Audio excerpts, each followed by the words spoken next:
Bienvenue. Aujourd'hui, on va explorer un guide assez complet sur un petit truc du web, souvent un peu sous-estimé. La balise métadescription. Oui, cette petite ligne de texte sous le titre dans les résultats Google. C'est ça. Et l'idée, c'est de bien comprendre son rôle, pourquoi elle est importante pour attirer l'attention en fait. Même si, et c'est là que c'est un peu curieux, hein, Oui, même si Google ne l'utilise pas systématiquement et qu'elle n'a pas d'impact direct sur le classement. C'est ça qui est intéressant. c'est tout à fait ça. C'est un peu le paradoxe, comme vous dites. Google l'affiche, les chiffres varient. Mais disons dans un peu plus d'un tiers des cas. Et non, ce n'est pas un facteur de classement direct. D'accord.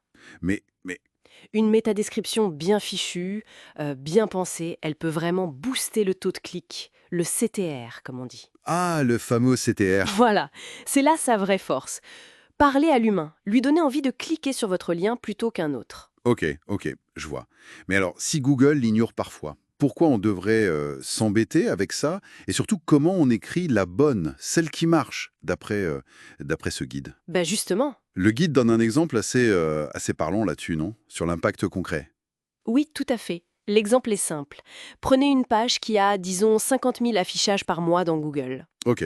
Si vous arrivez à faire passer le taux de clic de 4% à juste 4,5%, ce qui n'est pas énorme comme amélioration, Oui, c'est une petite hausse. bah ça fait quand même quasiment 100 clics en plus chaque mois, 100 visiteurs potentiels. Ah oui, vu comme ça, c'est pas négligeable du tout. Exactement. Ça montre bien que passer quelques minutes à la rédiger, ça peut être rentable.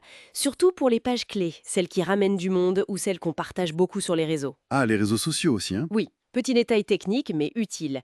S'il n'y a pas de balise spécifique pour Facebook ou Twitter, les fameuses balises Open Graph, Mhm. eh bien souvent c'est la métadescription qui est utilisée quand quelqu'un partage le lien. Donc raison de plus pour qu'elle soit attractive. D'accord, je vois. C'est une sorte de mini-pub gratuite, en fait, dans les résultats de recherche et potentiellement sur les réseaux.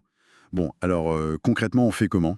Le guide propose une méthode simple en 5 étapes, c'est ça? Oui, c'est ça. L'idée en rédigeant ce guide, c'était de proposer une approche vraiment accessible.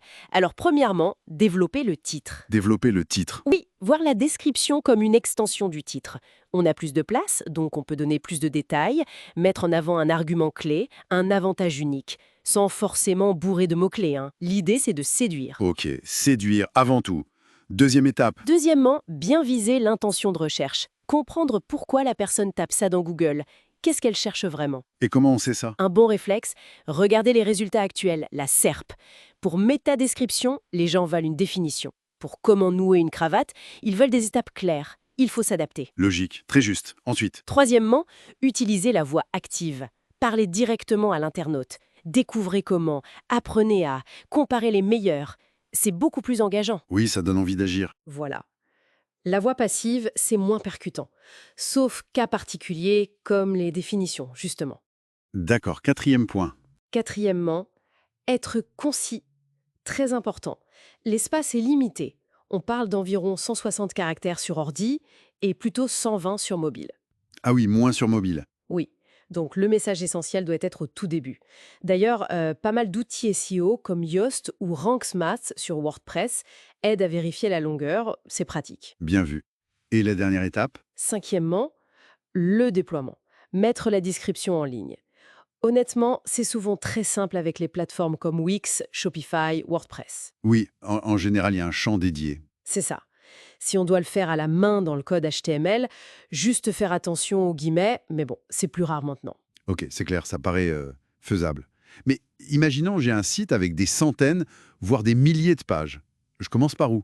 Je peux pas tout réécrire d'un coup. Très bonne question, très pragmatique.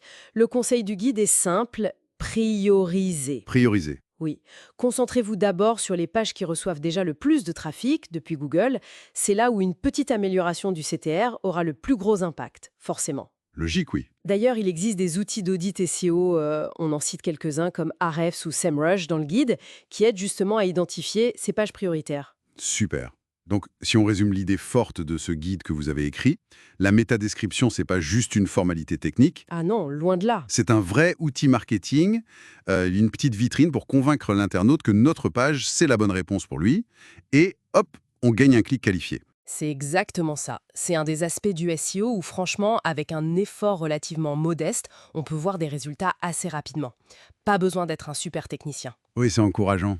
Et l'impact sur le trafic, lui, peut être vraiment significatif.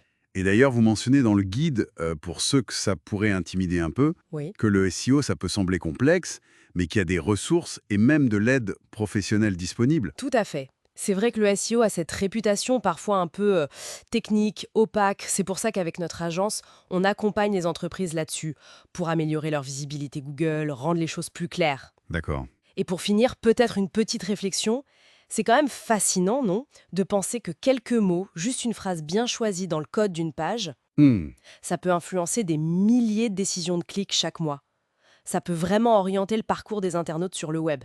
Un petit texte, mais un grand impact potentiel, quoi.